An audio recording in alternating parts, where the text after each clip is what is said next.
అన్న జై శ్రీరామ్ అన్న. నా పేరు Kiran, Hyderabad tours and travels మాది. జైపూర్లో చేయించాము బండ్లన్నీ. 45 సీటరు కంఫర్ట్గా ఉండడానికి ఫీచర్స్ ఉన్నాయి అన్న ఇంట్లో బస్సులా. ఇక రాండి అన్న, బస్సు చూపెడతాం మొత్తం మీకు.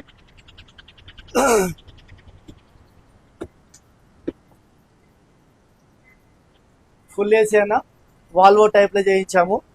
బస్సులో ఫ్రిడ్జ్ కూడా అవైలబుల్ ఉన్నది మీకు. ఫ్రిడ్జ్ పెట్టుకోనికి సామాన్లు, టీవీ, ఎల్ఈడి. సీట్ బెల్ట్ అన్న, ఇది చూడండి, సీట్ బెల్ట్ మంచిగా పుష్ అవుతుంది. సీట్ బెల్ట్ కూడా పెట్టుకోవచ్చు, ఇలా సీట్ బెల్ట్ కూడా పెట్టుకోవచ్చు అన్న. కంఫర్టబుల్ ఉంటుంది అన్న. హైదరాబాద్ టూర్స్ అండ్ ట్రావెల్స్ అన్న. లోపల రండి. అక్కడ ఎల్ఈడి ఉందన్న ముందు, ఇక్కడ ఎల్ఈడి ఉందని ముందు, మళ్ళీ తర్వాత ఇక్కడ ఇంకోటి అన్న. రండి, ఇక్కడ ఎల్ఈడి అన్న. జైపూర్లో చేయించామన్న బస్సుని మొత్తం 45 సీటర్ అన్నది. సీట్కు బెల్ట్ ఉంటుంది అన్న. చలో ఉదర్.